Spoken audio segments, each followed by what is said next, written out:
বছরের অন্যতম শ্রেষ্ঠ মাঘী পূর্ণিমা হয়তো অনেকে পালন করছেন। পৌরাণিক তত্ত্ব অনুযায়ী দেবদেবীরা আজকের এই দিনে মর্ত্যলোকে ভ্রমণ করতে আসেন। স্বয়ং ভগবান শ্রীবিষ্ণু আজকের দিনে গঙ্গার জলে অবস্থান করেন। বন্ধুরা, যদি এই মাঘী পূর্ণিমার দিনটি আপনি পালন করে থাকেন, তাহলে মাঘী পূর্ণিমার ব্রত কথাটি যা শেষে অবশ্যই একবার হলেও শোনা প্রয়োজন। এতে ব্রতের সম্পূর্ণ ফল প্রাপ্তি হয়। আর যদি কোনো কারণে ব্রত পালন করতে না পারেন, তাহলে সন্ধ্যার সময় একটি ঘিয়ের প্রদীপ ভগবানের সামনে প্রজ্বলিত করে এই ব্রত কথাটি শ্রবণ করবেন। এতেও এই ব্রতের পূর্ণ ফল অনেক অংশে লাভ করতে সক্ষম হবেন। আর হ্যাঁ, আজকের দিনে যদি সম্ভব হয় তাহলে গঙ্গা স্নান এবং দুস্থ মানুষদের উদ্দেশ্যে সামান্য কিছু দান অবশ্যই করবেন। আর পুজোর সময় এবং সন্ধ্যাবেলায় এই ব্রত কথাটি একবার হলেও শ্রবণ করবেন। বন্ধুরা, শুরু করছি মাঘী পূর্ণিমার ব্রত কথা। রাধে রাধে, জয় শ্রীকৃষ্ণ। বহুকাল আগের কথা, কান্তিকা নগরে ধনেশ্বর নামে এক গরিব ব্রাহ্মণ বাস করতেন। তিনি শুধু ভিক্ষা করেই জীবন অতিবাহিত করতেন। ব্রাহ্মণ ও তার স্ত্রী কোনো সন্তান ছিল না। একদিন ব্রাহ্মণের স্ত্রী নগরে ভিক্ষা চাইতে গেলেন, কিন্তু লোকেরা তাকে বন্ধ্যা বলে বিদ্রূপ করলো এবং তাকে ভিক্ষা দিতে অস্বীকার করলো। এই ঘটনার পর দুঃখী ব্রাহ্মণ তার এক পরিচিত আত্মীয়ের পরামর্শে 16 দিন ধরে দেবী কালিকার পুজো করলেন। 16 দিন পর কালিকা প্রসন্ন হলেন এবং তার সামনে প্রকট হয়ে ব্রাহ্মণীকে গর্ভবতী হওয়ার বর প্রদান করলেন।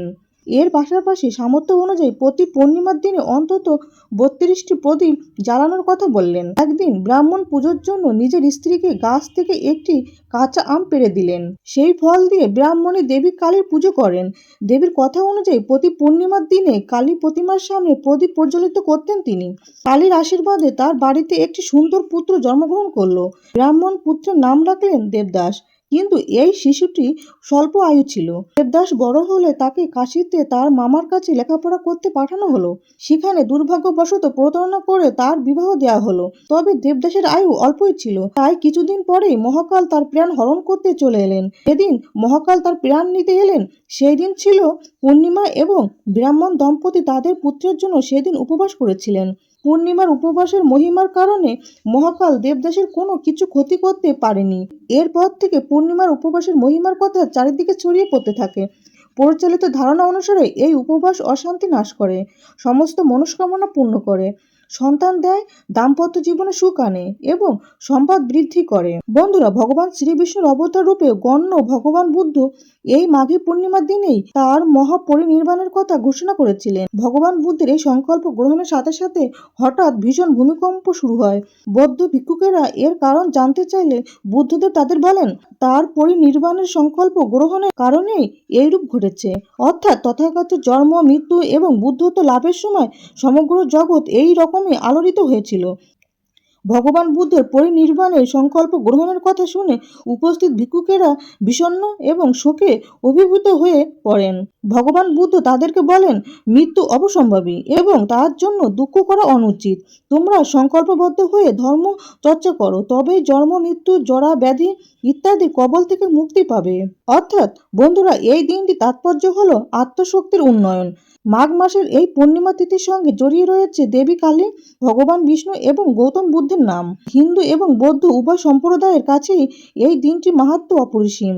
সনাতন ধর্মে মাঘ মাসের বিশেষ গুরুত্ব রয়েছে এবং এটি ইতিমধ্যে শুরু হয়ে গেছে। এ মাসে পূজা পাঠ আর দানের অনেক গুরুত্ব রয়েছে। এছাড়া এই পূর্ণিমা তিথিকেও খুব বিশেষ বলে মনে করা হয়। মাঘ মাসের শেষ তারিখটি মাঘ পূর্ণিমা বা মাঘী পূর্ণিমা নামে পরিচিত।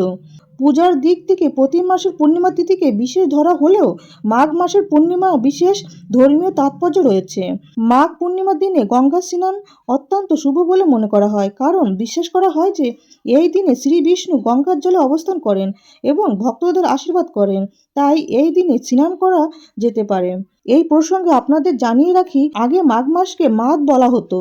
মাঘ বলতে বোঝায় মাধব, যা ভগবান শ্রীবিষ্ণুর আরেক একটি রূপ। তাই এই দিন যারা গঙ্গা জলের স্পর্শে আসেন তারা সমস্ত পাপ থেকে মুক্তি পান। পাশাপাশি এই পূর্ণিমা তিথিতে পুজো পাঠ আর দান ধ্যান করলে মানুষ মহাযজ্ঞের মতো ফল লাভ করেন। বন্ধুরা, আশা করি ভিডিওটি আপনাদের সামান্য হলেও উপকারে আসবে। ভগবান বিষ্ণু, ভগবান বুদ্ধ ও মা লক্ষ্মীর কৃপায় আপনারা সবাই ভালো থাকুন, সুস্থ থাকুন, এই প্রার্থনা করি। আজকের মতো এখানে সমাপ্তি করলাম। জয় ভগবান কৃষ্ণ, জয় মা লক্ষ্মী। রাধে রাধে।